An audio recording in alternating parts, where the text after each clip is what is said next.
podcast. And yep, we're back from a break, and Steve Goldstein and myself are just really looking forward to push forward a sequence of just really interesting podcasts, and kicking off today with one that I know that both Steve and I have had many discussions about in terms of how trading really affects us deep down and what we can learn from that.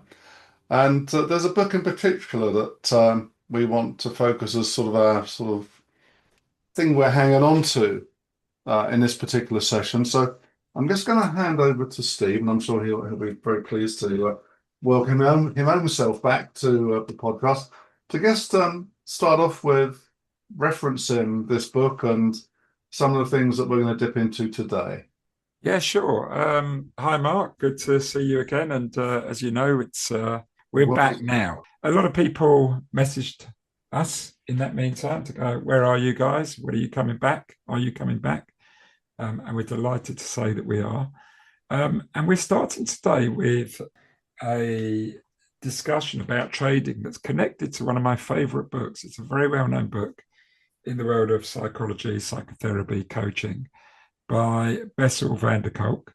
The book is called The Body Keeps the Score, and the book is called Mind, Brain, or has a subtitle, Mind, Brain, and Body in the Transformation of Trauma.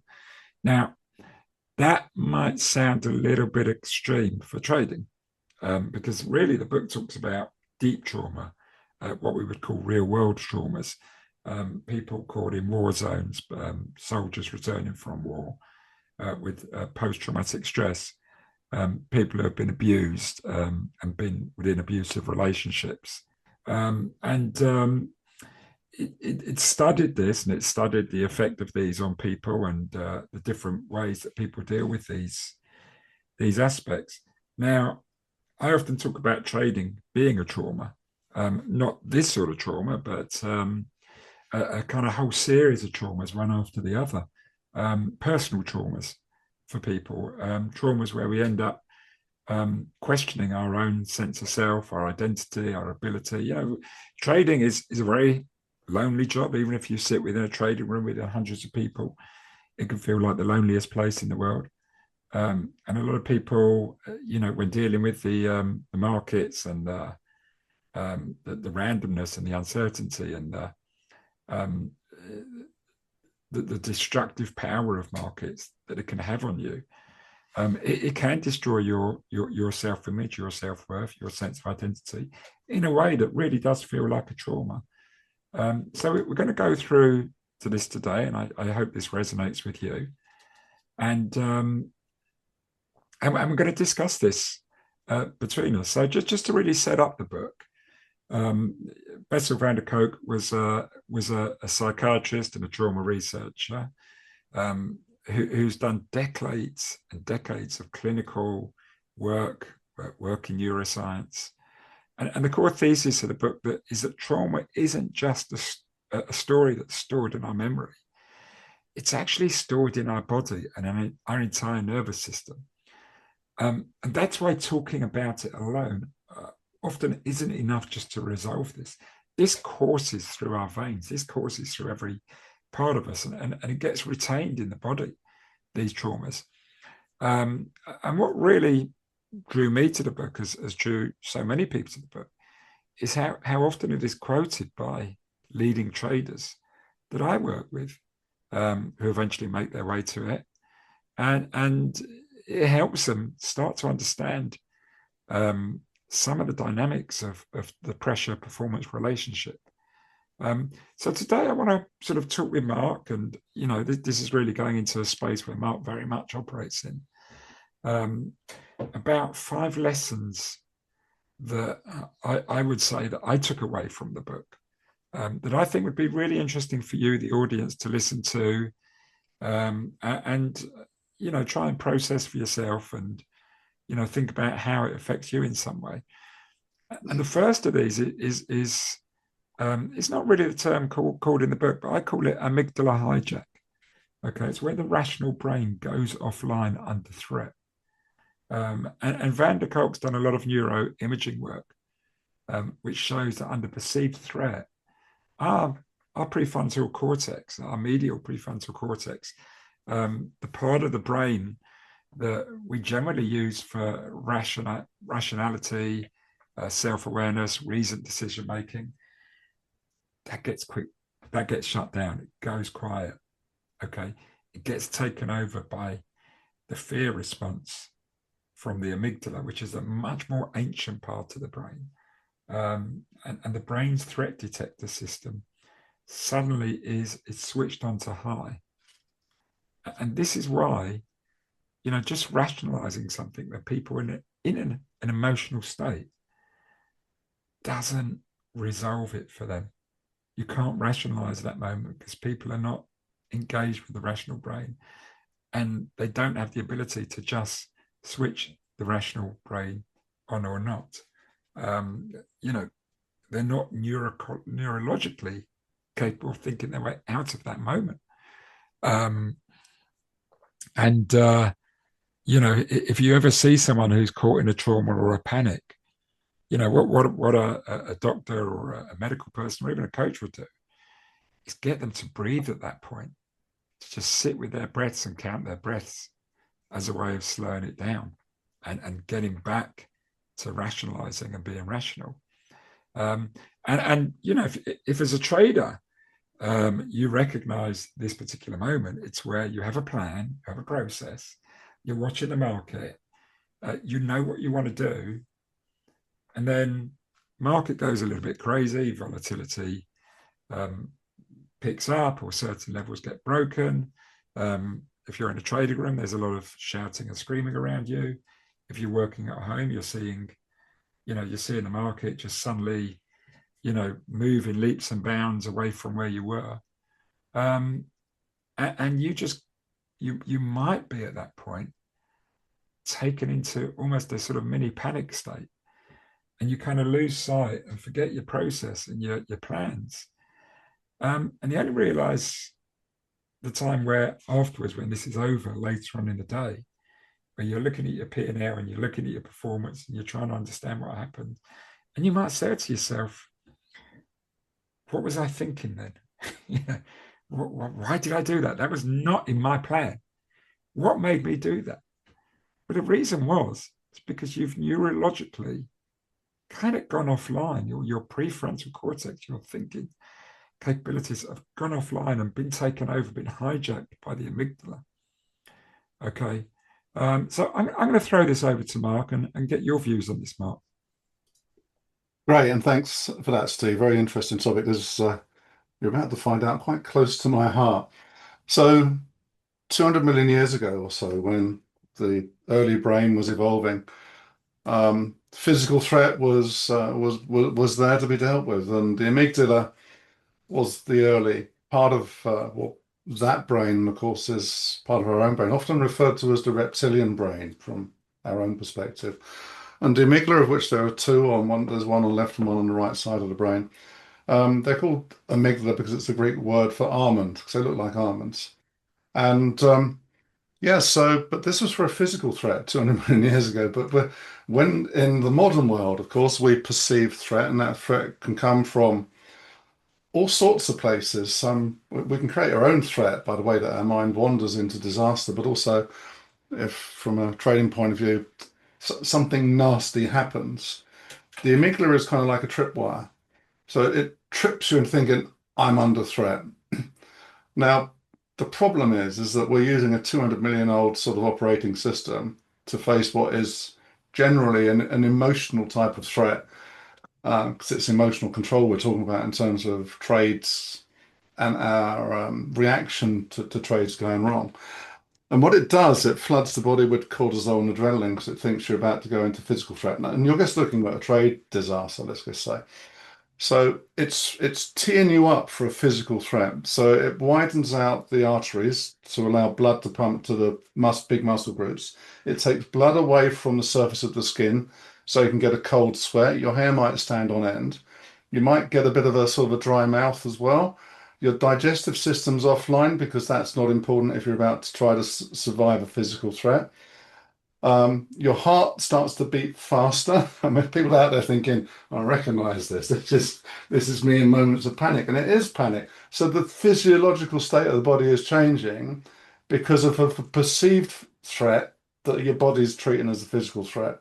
So it's making you teed up to run the heck out of there to escape this threat. So all of these things are going on, but the cortisol and adrenaline takes time to leave the system.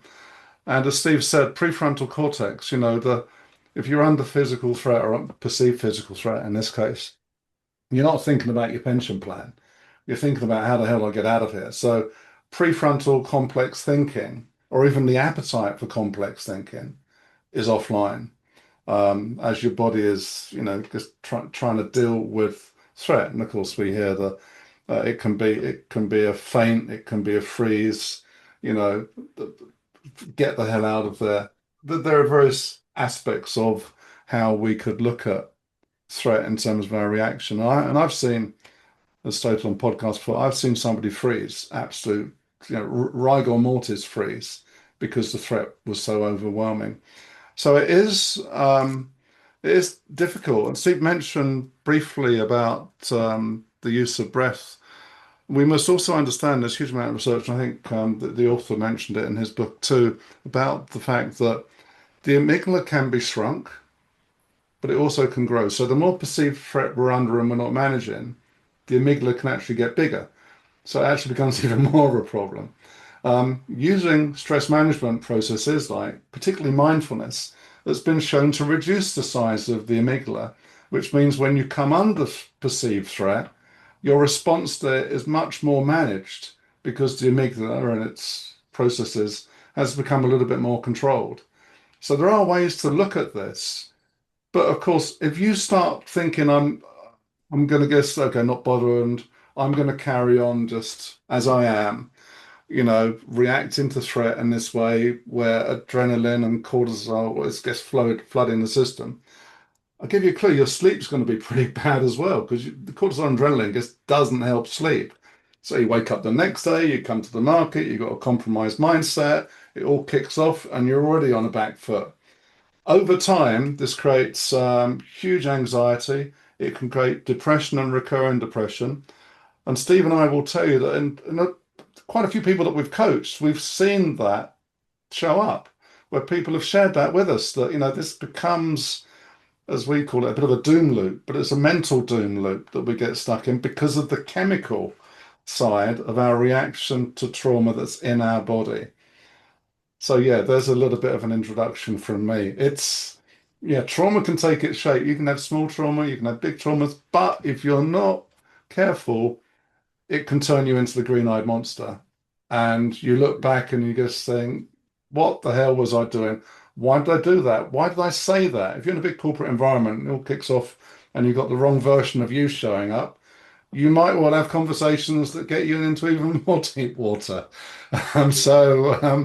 Yeah, it's dangerous on many fronts. Unmanaged, it's lethal. But I talked about the symptoms, and many people will think, I recognize that. Brilliant, brilliant. Thank you, Mark. And you mentioned something about the physical threat, and people might be thinking, well, you know what, I'm not in the jungle anymore. There's no tigers in the bushes. There's no snakes under my seat. There's no deadly spiders waiting to come out the woodwork here at home. But you know what? This often means an identity threat as much as a physical threat. But I will come back to that because I think we're going to talk about a point a little bit later on which talks about this identity threat. But it means as much to our psychological system as a physical threat.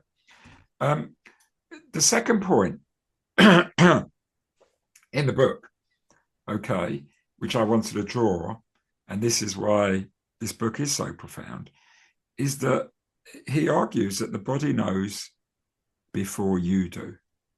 Okay. And by you, I'm talking about, your mindful you, your conscious you. Okay.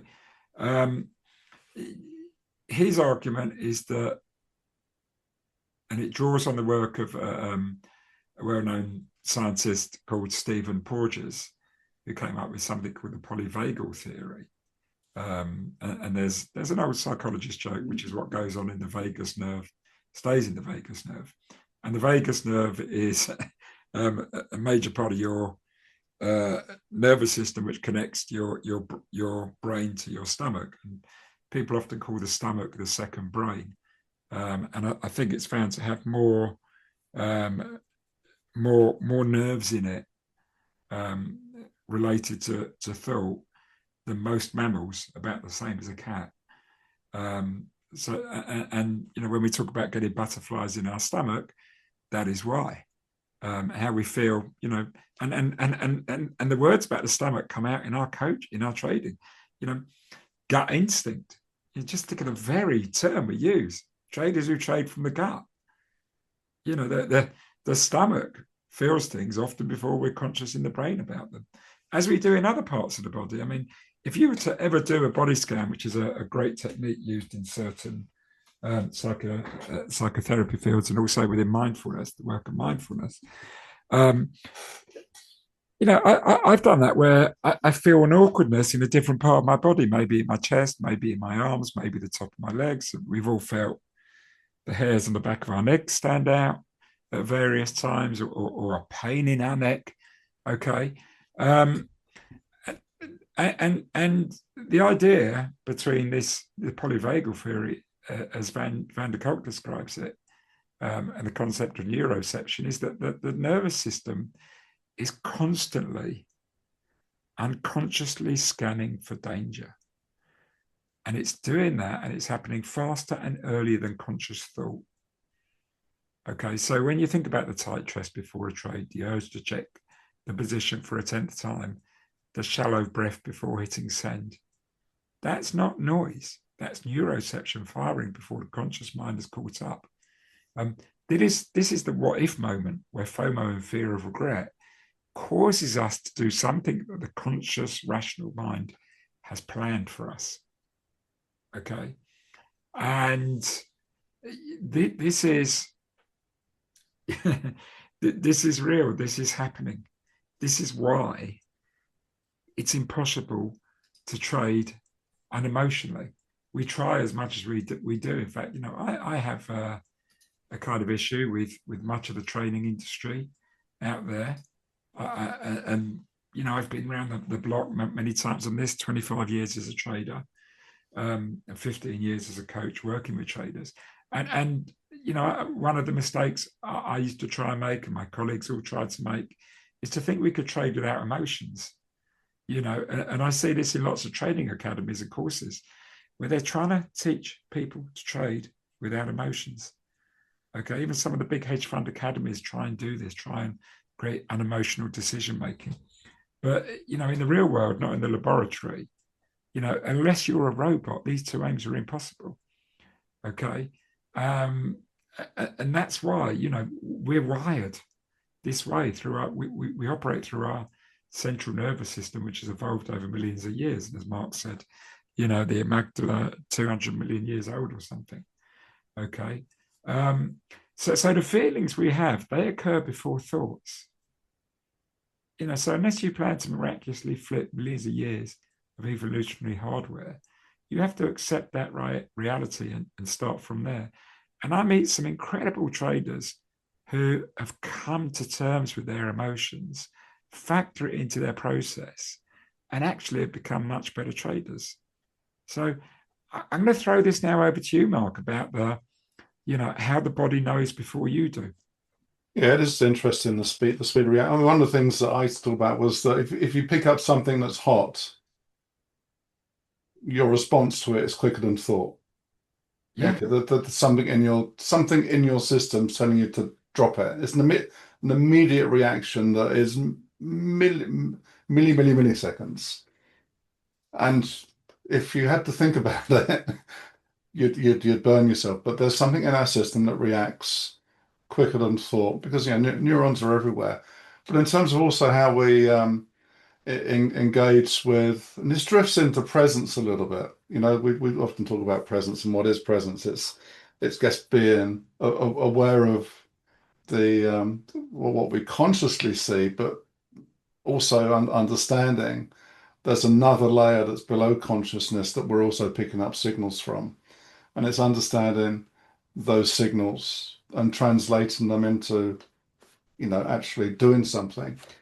And I know that we've had some people that we've coached that reflect upon being in a flow state where things where time sort of slows down, things become easy because they seem to have an intuition about what's going on that they can't really put their finger on. And I think that perhaps is some of the answer, that there are times when you can't really explain why you had that thought or feeling, but accepting that and being tuned into those feelings turn up, and those feelings mean something. And if you tune in at the right way, right level, they may well help the way that you're, analyzing markets. And of course, it may be that you're in your peripheral vision, you're picking up signals. We often focus so much on perhaps in trade and the bid and offer and the depth, but it's what's going on in your peripheral vision or what you're hearing from a trading one point of view in terms of a peripheral sort of piece of noise showing that the interest rate desk has just got busy and you're trading foreign exchange, and that might be relevant. Awareness and presence becomes part of this because these signals have to come from somewhere. And all of your senses are permanently tuned in to kind of figuring out what's going on, particularly around potential threats, but they're listening to everything. And it's you trying to decipher that. So even recognizing the fact that this is going on is important because it allows you to think, okay, there's something else I just need to be potentially aware of. And oh yeah, I do get those feelings every now and then that I can almost predict what's about to happen next in a way that happens next. And I then think, well, why didn't I do anything about it? Yes. I love the way you just said that. And this reminds me You of must have had it. You must have had times when you think, I did as I a knew that trader. was I, going to I I happen. did. It didn't. It felt like magic. In fact, I Yes. talk about that in my book, and it feels just like instinct almost, or intuition. The word you mentioned about a minute ago, Or which another word was we don't even know yet. Yeah, when we exactly. go from gut instinct to intuition. They're kind of so connected. And I always like to think of, I read something about the way a baseball player or a cricketer reacts to the delivery of the ball from the bowler or pitcher. Yeah, 100 Um, mile an hour ball. well, scientists have actually assessed this, and they said to adjust and adapt to the ball leaving the hand requires a response time of something like 400 milliseconds or less, Yeah, which is yeah, faster than exactly. conscious neural Yeah. processing. Okay, so what they've found that elite batters do is they bypass slow, deliberate thought by using advanced predictive coding in their brain. And they have a fine-tuned sort of, it's called visuomotor coupling. Okay, so in other words, what they're doing is they've learned to take cues Mhm. from what's happening just before it happens. Yeah. They're already shaping up to play the shot before the ball has left the bowler's hand, because you haven't got time to make a decision after that. Okay, so they're anticipating the trajectory of the bodily cues, right, and how maybe that's going to bounce on the pitch, and Yeah. all that's being done in real time, okay, by the human brain, by people who've seen these patterns over. That's why practice works. And they're not, I think Simon Mundy mentioned it in one of his podcasts when he was on with us, that it's action without thought. So they've not had to think about that. Yeah, They've not had to think, oh, what am I about to do? Because I'm noticing this. yeah. Well, in cricket, they've Something's noticed that. already working it out without them having to say, Yeah, can you work this out? there's looking ahead in cricket. They're saying that elite batters project their gaze to where they predict the ball will arrive. Yeah. Okay, rather than chasing the ball reactively. I mean, that's the mathematics behind that is hugely complicated, but it gives you a sense as to how complex our brain is Yeah, and what it can do if we give it the opportunity to do it, and we can tune into that. and there's a lot of interesting stuff there. So professional players manage to stabilize their head orientation to minimize the visual blur, which then allows the eye moments Yeah. to process the final critical microseconds. All this is done by passing the prefrontal cortex, which actually works quite slowly. And the same thing happens in trading. I know incredible traders who are so reactive, okay, and they kind of see the setup happening, but they couldn't even describe it. No. You know, I always remember working with a guy at a bank about 10, 12 years ago. Phenomenal day trader, FX day trader. Okay. And he was just in out the market all day long. Okay. Just watching the numbers on the screen, not even the charts, just watching the numbers. You know, he'd have some client trades going through his books, which added a bit of extra context and insight. And he knew where he wanted to be ultimately positioned. But he would just then use, you know, it was the noise of everything happening around him, people saying stuff, seeing the behavior of markets that would just give him the cue to just execute without thinking. Yeah. And it was phenomenal. And he was the most successful trader within the business. Yeah, and So I guess there was trust there, wasn't there? He trusted himself at that time. we got to the point after a while of really trusting that process. So you know that the entire process was trusted, and I see this for phenomenal traders today. Okay, it's you don't have to be a day trader to happen, but you can see stuff happening that's giving you clues before it happens that gives you a chance to just adjust yourself. And a lot of the best traders, we go back to Amrit in the Unknown Market Wizards, who I worked with, and I spoke about in my book. And sorry for the little plug there, guys. Can't help it. Mastering the mental game of trading. It's a habit. It's a habit. Don't worry about it. That was him. That the work he did off floor was ridiculous to prepare. Well, and he was deep now, wasn't he? He was the deep now. Deep now. So when he was on the floor, it was just all in the moment, all the reaction, but he prepared for those reactions. And they may not happen, but if they happened, he was ready for them and he knew what he wanted to do. And then he would adjust it. And so it was intuitive, it was gut feel, it was instinct, but it was also all that meets preparation and planning.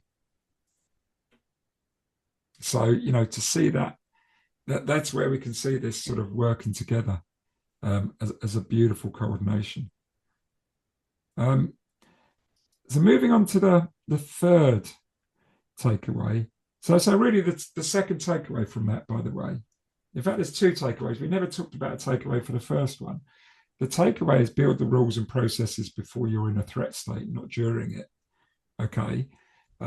Be pre-committed. Mechanical triggers exist precisely because you cannot reliably reason your way through a live drawdown. That's why we have stops. Okay. If you use a stop method, not every method uses a stop, by the way. And I know some people think that's crazy, but that's probably because you don't use that method. But the second takeaway we've got from the body knows before you do is treat physical sensation as data. Okay, a quick body scan before entering a trade, calm or activated. It's a legitimate risk management input, not a soft optional add-on. And this is what the best traders are doing, whether they've done it by design or it's just an evolutionary part of the evolution of their own trading process. That's what they're doing. Yeah, it's fitting mindfulness as part of your process because it's a mindful activity. Yeah. So it's a weapon. I mean, if you look at it, it's an absolute weapon.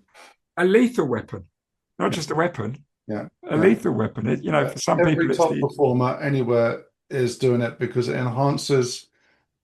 Is pro-tuition a word? What's the slightly forward-thinking version of intuition, where you're slightly forward of current point in time? Is it pro-tuition or proception? You know what? I've never heard of pro-tuition, but what you've got me doing is going on to Claude right now, our best mate, who's with us on this call, and asked, "Is pro-tuition a word?" And he said, "He said it isn't a word I recognise. Did you mean prostitution?" Yeah, probably. Or pro-tuition about what is it? I think there is a word where your level of intuition is slightly ahead of you, or slightly ahead of what you see as real time, because we process with a lag. And anything that can reduce that lag and get you closer to real time, I think gives you a chance of trying to work out what this all about is all about. Anyway, so I think there is a word. We'll work out what the word is Well, for the show. there's a whole series of words that Claude's come up with. Okay. Prescience, foreknowledge or foresight, sensing what's coming before it Prescience. Yeah, happens. prescience. That's it. I like that one. Yeah. Prescience. So, if you meant sensing things before they happen, he said prescience is the word. So, yeah, we'd like to, by the way, introduce our listeners to Claude, a new member of the team, who's doing this completely With his best mate, Gemini Pro. voluntarily. Okay. So, shall we move on to the Yeah. third of these points from the book? And it really comes under the sentence, one bad hit can fragment the whole story. Okay. It's what I call the identity hit. And Van der Kolk discusses how trauma can fragment a person's coherent sense of self, leaving parts of them still reacting as though danger is present long after the event has passed. So effectively here, what he's saying, and this is where I come back to, you were talking about the amygdala responding to a physical threat. Okay. But the idea here is that as beings, we've moved on from the basic reptiles of 200 million years ago and the proto mammals and the early low class of mammals to a much more thinking mammal. Okay. And the higher level mammals, they start to have this. Okay. And, they start to have an identity. And that's because they're social animals. That we are social beings. We rely on others to get by. If we didn't, we'd fade away. If we're cast out of the group or the clan, the society, the tribe, we can't function. Okay, it's a death sentence effectively in the natural world. Okay, that's why loneliness hurts so much, because we're primed not to be lonely, and we'll adjust our behaviors to make sure we retain the approval of the clan. It's why we need the approval of others. It's why we need contact. It's essentially one of the most human um, elements, the parts of being human. So loss of identity. Okay, the identity here is us fearing, okay, that others are going to disapprove of us and we're going to become isolated and thrown out, and we lose our sense of self at that moment. So people aren't processing money loss, okay, because the brain doesn't know what money is. Not the ancient, even the modern brain. Money is a recent invention, okay. It means something. What money is it means something. It has a meaning, okay. What people are really processing is the hit to their identity, their self-esteem, their sense of self-worth, their sense of self-value of who they are. Okay. If they can't like themselves, how can other people like themselves? Okay. So in trading, a single catastrophic loss, even within a sound process, even within the parameters of what's bearable, can really fragment a trader's trust in themselves. And that doesn't go away because that's the trauma hit. Okay. It stays in the body. Okay. So they then become braced. Mark, if you could see me, I'm tightening my grip here on myself, my body, my arms are coming in, being held tight. We tighten up and we're braced for the next blow up. We start looking around, looking for it. Okay. And we start sabotaging our process. We sabotage good trades. We won't take them, or we'll quickly take a profit, or we'll cut a loss even too quickly. Okay. Because merely it might have some echo of the one that hurt. That's all. And what we can often, I use the term catastrophizing when I'm working with clients. People expect something to go wrong, and then this attitude manifests in their trading. And the very failure they consciously want to avoid, they're actually creating. Yeah, this one reminds me of, we talked about Federer in the past, haven't we? The sort of Yeah. the ability to take a hit, to reset, recover, and get back in the game. And having a process around that, but also a process of preconditioning so that hits don't scar. And I think that we see a lot of scars from the people that we talk to, scars that are difficult to forget. And I think if you have if you have a wound that is poorly um, managed, as it were, you can have a wound on your leg, and I've got one from about 1968 where I cut my leg with a Stanley knife trying to cut a piece of wood, and I'm looking at now in this hot climate that we now exist in. And that's a reminder of what I did back then. And scars remind us. But if I'm sure if that wound back in 1968 was just more carefully attended to, it would not be a scar decades later. So I think how we manage being wounded, and whether it leaves a residual scar on us is important. If we carry out some of the processes we mentioned today, then we can cope with a hit, as it were, and then it doesn't scar us. And I guess the uh, part of the book title was was it the body Keeps the score. the score. I think unmanaged, you're gonna be super scarred. Managed, you're gonna manage through a hit. And going back to the Federer thing, where you kind of move on and you've forgotten about it, as it were, and it doesn't scar you, but you've had a recovery. You have a recovery plan to that hit, and so the ability to recover from a hit also requires you to be in the right mental state to have that process. Now, if you're falling apart at the seams and stress is the predominant mix, and of course we've talked about, well, what does that translate? That translate into fight or flight or freeze or faint and all that chemical stuff going on. With 10% less IQ and prefrontal cortex offline, you're not going to be able to work out your recovery plan anyway. So it kind of gets worse. So it's almost like you need to start off with these processes to be able to manage the amygdala hijack, to be able to manage the threat response that turns up chemically, for you to deal with a hit, to know in confidence that you've got a structure that just goes, okay, I've got a process, I've left that behind, it's not scarred me, and I'm back in the game. Because that's what Federer does. And he's doing that, well, up until the point of now being partly retired. He was historically known to just have this ability to just move through. I think in the early teenage years he didn't have it, so he acquired it into being such a managed state where if he had a hit, he recovered, he moved on. And we talk about that in our work. How your relationship to a trauma is important. What do you have a process around it? And is it a trauma that doesn't leave a scar because you've got a good process? Or are you fighting with the fact that you're constantly scarring yourself? And those scars are reminders to that event that takes you back in time to re-worry it and rethink it and re-feel it. Because scars are, that you don't want to be a trader with lots of scars. You want to be a trader that's on top of these wounds so that they don't become lasting wounds. And do you know what? It's not always easy to identify these wounds to see where they come from. I mean, we have them I throughout think our life growing up. They shape experience us is and make important, us. isn't it? I mean, Yeah. you need to go through the experience of it. That's why some people sort of come into trading without the experience. Well, you need to go through several cycles of this to kind of work it out.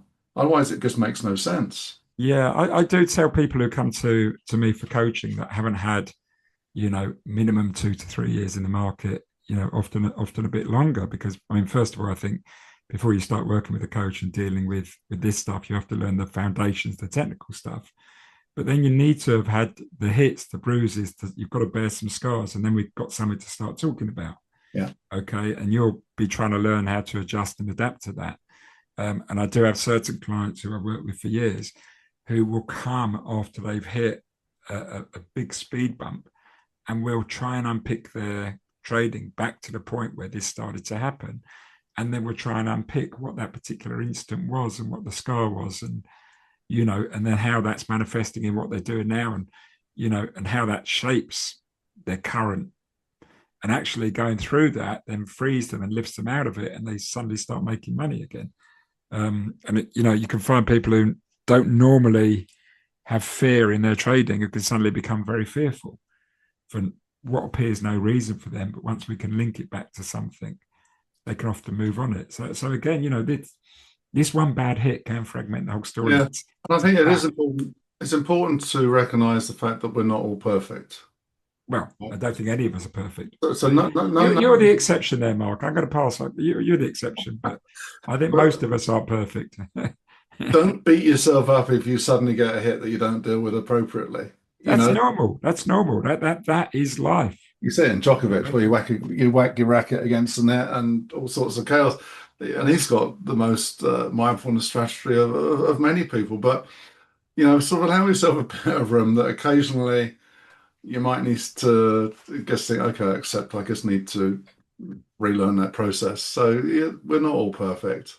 And No, don't you're beat human. yourself That's up part of for it. being human. But it's not just humanity. We're dealing with uncertainty as well. So, Yeah. to expect us to be able to It, solve an impossible it's all answer. right us here talking about it and saying you got to and have to, you must do this. Yeah, we know that life can throw things that do get you down, but it what we've talked about today hopefully gives some structure around, well, how perhaps I can prepare for it and deal with it better. Yeah, yeah. So as a takeaway from that third one, the identity hit and one bad hit can fragment the whole story.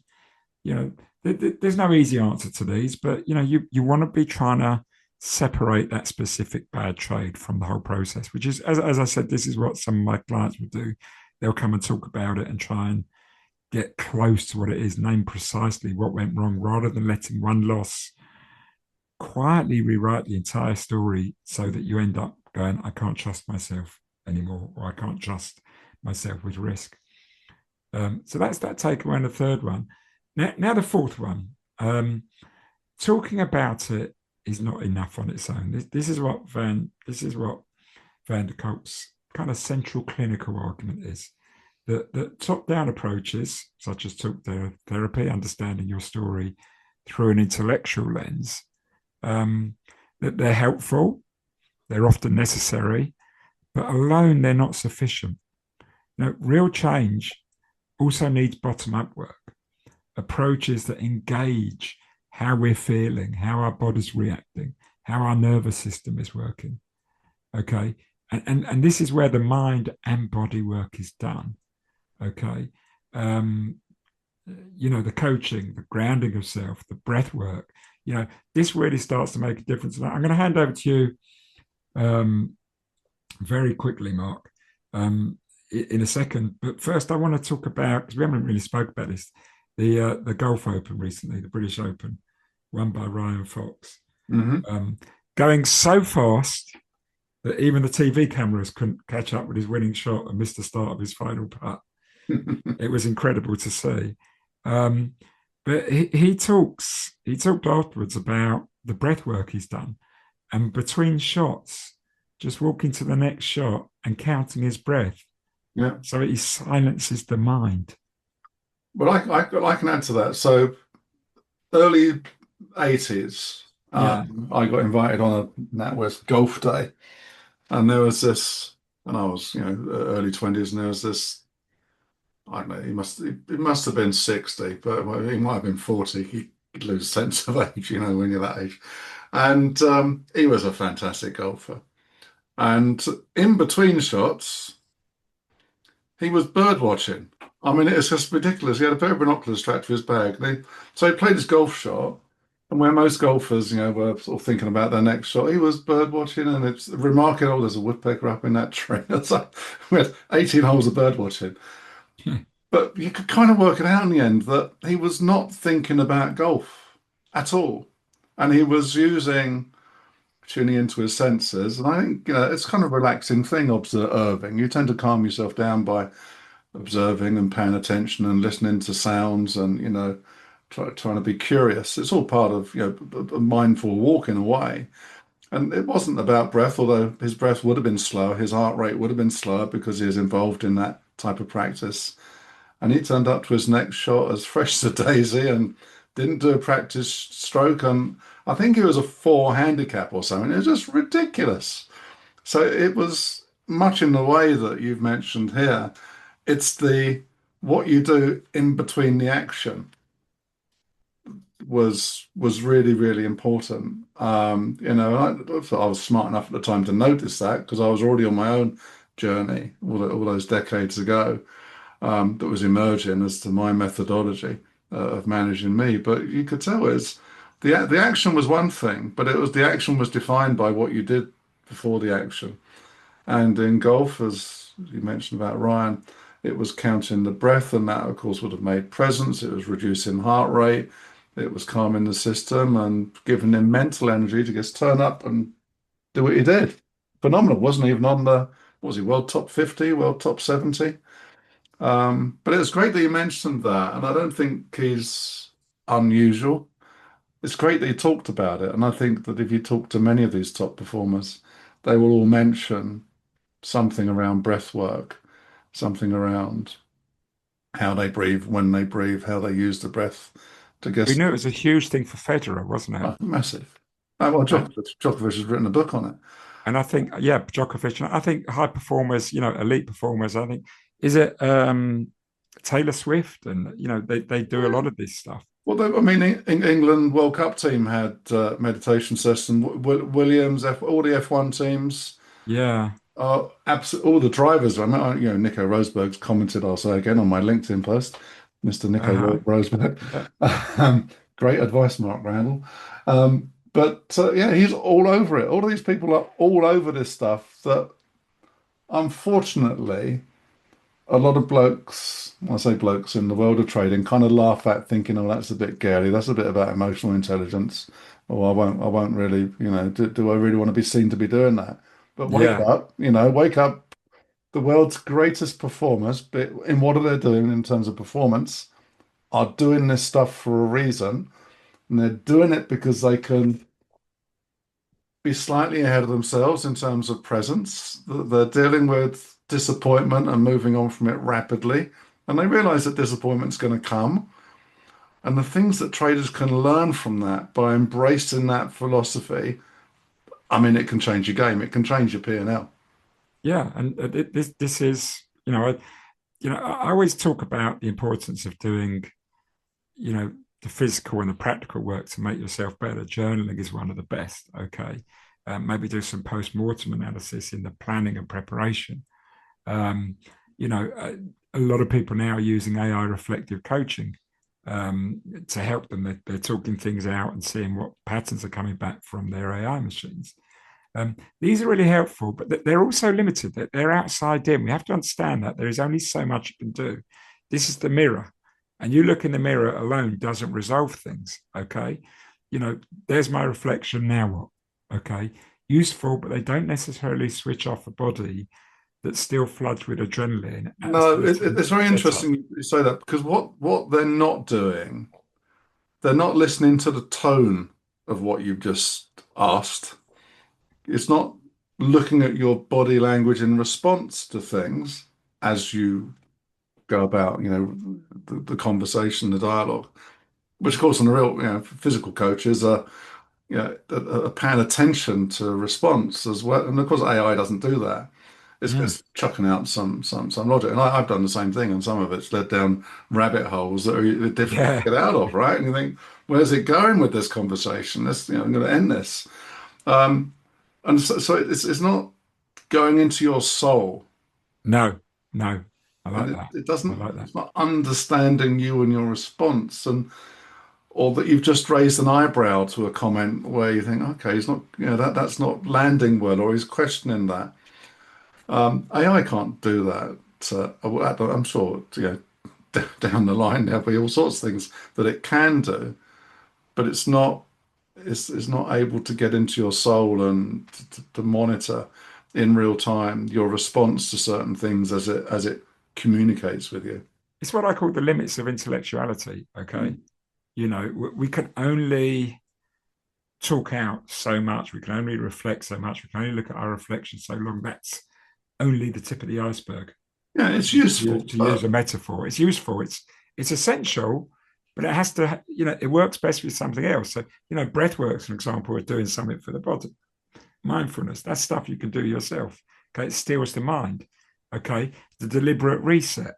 Okay, so physical routines before, during, and after big sessions are held, they had something, but trying to improve, say, basic somatic awareness, bodily awareness, which is what coaching does a lot of, making people conscious of all these, what's going on within them, what's going on around them, how these are coming together to impact your trading.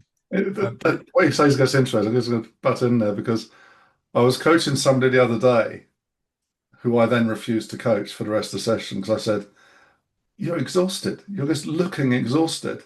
And Yeah. so whatever conversation we're going to have, you're going to give me the wrong response because you look a bit stressed. And as a coach, you can make that call, right? Yeah. Somebody might be interacting with AI at the wrong time because they're suffering or they've got trauma. And so they're a little bit vulnerable. And AI is not going to give a monkey's of your state, but as coaches, we're looking at that and we're thinking there are moments where we think, actually, let's stop this conversation now Well, because you I, need I to. think AI coaching has been a brilliant addition for people. And I encourage my clients to do it, but also to put a limit on it as well, to understand its limitations. In fact, one of my clients, he downloads our conversations, the script of them, into his AI machine. He downloads his trading performance, his reflections on his trading, and then he asks it to identify patterns, what it's noticing, to sort of, what he needs to be aware of. And then he says, what's a good thing for me to take to Steve for our next conversation after a while. You're charging for that. Yeah.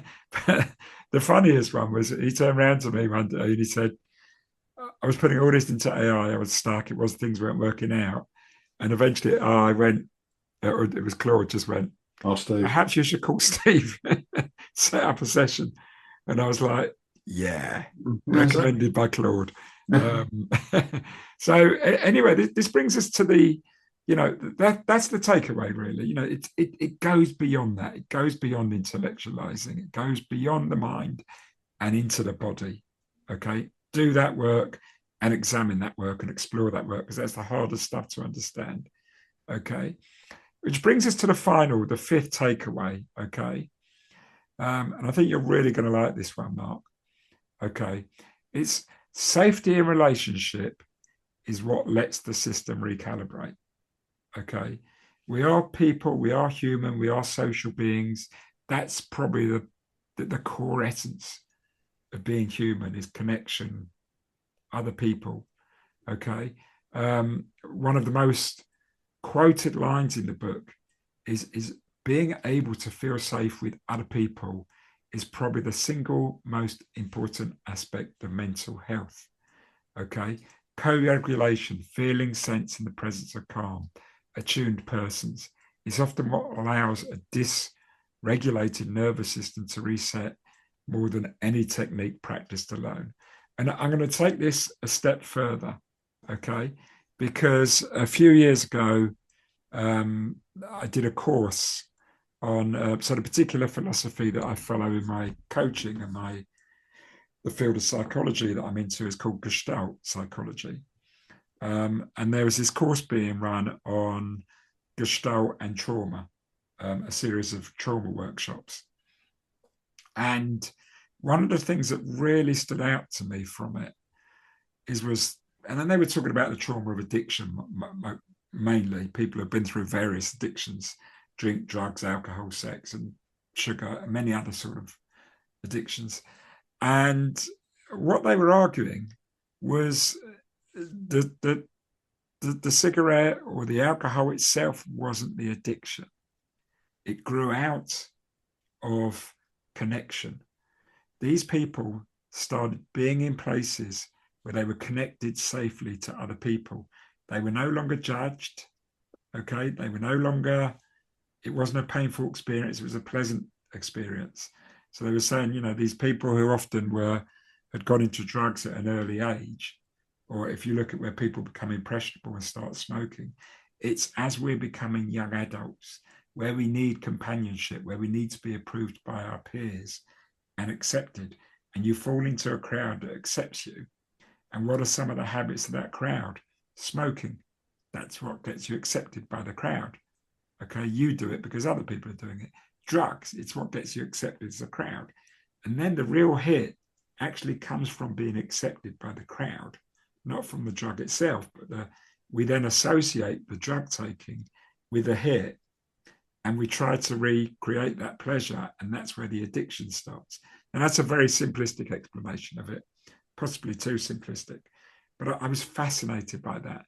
And it really helped me understand just how true connection is. And this comes back to the idea of trading, how we often go into ourselves and it becomes a really lonely, we get lost in our head, a really lonely experience, even when we're surrounded by others. Interesting. What's coming to my mind as you say that is perhaps it's sort of the early parental guidance of actually mixing with the right crowd or not mixing with the wrong crowd, and how you can look at perhaps peers that have come from school and look at all their different directions, and you can see people that clearly mixed with the wrong crowd and the disasters that come with that. But also, mixing with the right crowd and what that gives us an opportunity. Sometimes we perhaps don't have a choice. But if you look at the world of trading, you kind of do have a choice.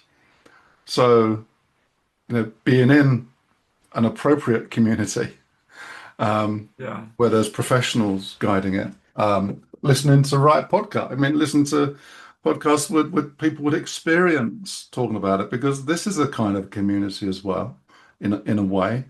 And so we have a choice. I mean, we know there's a lot of traders out there that are choosing the wrong type of people to learn from, that are listening to the wrong type of intuition. And that sort of fits into, social media is not called social media for a reason. It's kind of part of your social sphere. But going back to, and I guess you also sort of highlighted that bad habits can come from it. But I will remind you of that soundbite that I use at some of our big corporate presentations of this. There was this corporate of like 200,000 people, and they tried to analyze where the less stress was in their business, and it was the people that were smoking, because they, without permission, stepped up, went for a break outside, had a social chat, had a smoke, connected with people for normally non-business communication, then went back to their desk. I know that obviously smoking is hugely dangerous, but they, from a stress point of view, were the least stressed people. And you mentioned about the fact that we do need to make sure we have that social connection, and make use of it, because it's important that we, maintain our sense of self and maintain our sense of controlling our amygdala by, I think it enjoys the fact that we're having a social chat. It's reducing stress. It's making us a bit calmer. And then we go back to the fight.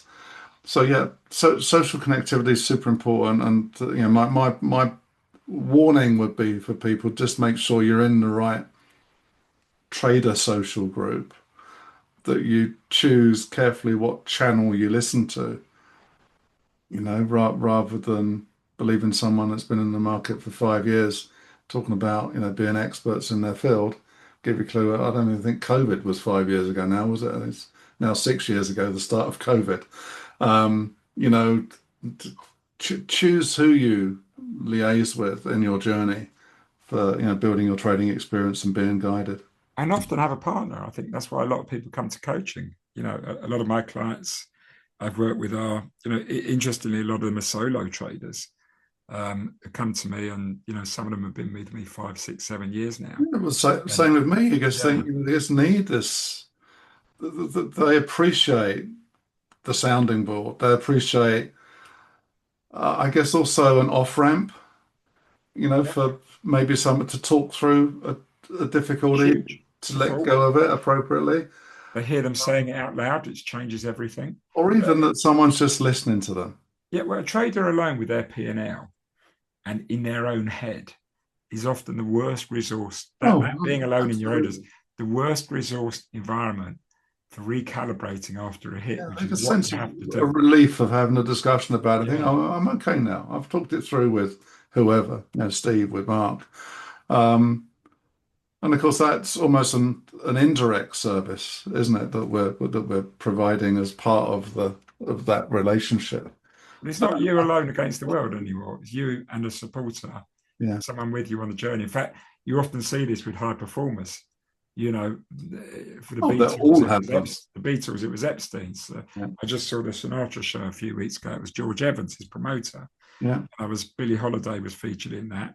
And for her, it was Joe Glazer. And a lot of these people kind of almost fall apart after they lose this support person because they're doing high level performance. Okay. So, this is so key. But, really, this is the takeaway. And this is where, I know people feel we sometimes push coaching. We don't push coaching at all on these calls. We try not to sell ourselves, but we're big believers in this, obviously, because we see the impact it has to people. We've been through it ourselves. We've been coached, and we know the positive effect it has. Any thoughts about that? No, you've summed it up very, very well. It's if you don't have a partner, go find one. If you feel that you're alone, go find the appropriate community. It's part of psychologically, it's nice to just feel that you're talking it through with other people that are experiencing similar things, and you can share and at least talk about it, and people will listen. It's really important because ultimately you're just trying to feel, oh, it's okay to be this way because other people are feeling this way, and this is how they've in their own journeys have dealt with it, and sharing experience and you're going to get to hear shared experience by being part of a group that you can trust. Yeah, so choose carefully. And I guess evaluate if you're in a community at the moment. I guess evaluate, is this the right community for me? And do I feel comfortable in even sharing my experiences? If you don't, then change community. And certainly do not get stuck inside your own head. And here's the one problem with that. Just when we're stuck inside our own head, we don't have the clarity unless we are forced to start thinking like that. It's we're in a trap. That's why we go into these doom loops. We retreat. We do the very thing that we shouldn't be doing. Yes, the green-eyed monster takes over. Yeah. So listen, any thoughts to just bring this to a close, Mark? No, I think it's a worthwhile subject. I think we did our typical two blokes down the pub talking about it, which we talk from experience, and we've shared some things I think that are going to be quite important for people to take away and apply to their own journey. We know that the soft stuff is important. Most people ignore it, so don't ignore it because you're ignoring something that's your underlying physiology. It's actually the hard stuff. Yeah, and this stuff we call it the soft stuff. It's the hard stuff. Yeah, the bit that people find A, really hard to do, and B, even though they know it's important, they'll go, I'll deal with it later. Mm-hmm. I've got fires to fight before I go there. Yeah, I've got to put my energy into technical analysis, maybe attending another technical analysis conference. Maybe you see some speakers on the oil market talking. That's more important. I've got to know where the market's going now. That feels urgent. I've got to deal with everything that's happening in the next 24 hours, 7 days. I've got to be ahead of it. Okay. I've got to make sure that I'm constantly got my eye on Truth Social at the moment or whatever it is. I've got everything is geared towards that short moment so that we're dealing with the urgent at the expense of the important, and we're putting all our energy into the urgent at the expense of the important. And it's the important that actually, a few years down the line, if you've changed and moved forward, that you dealt with. And if you haven't dealt with it, it's a few years down the line, you're looking back and going, I haven't grown at all. I haven't moved on. I'm just constantly fighting however many trading days are a year, 220 days of short-term noise and not working on myself, becoming a better trader, transforming, growing. Not about me, because I'm the person. And here's the thing is, the market doesn't care about your story, but your body is keeping the score whether you're listening to it or not. And that's what's hurting you. Brilliant. What a lovely chat. Great. Well, listen, it's great to be back. We're going to be back quite a bit more over the next few months. We've got some great guests already being lined up and subjects to talk about. Do feel free to send us an email if any of this resonates with you. info@alpha-mind.net is the place to go. You can go to our website page, alpha-mind.net, to find out more about how to contact us as well.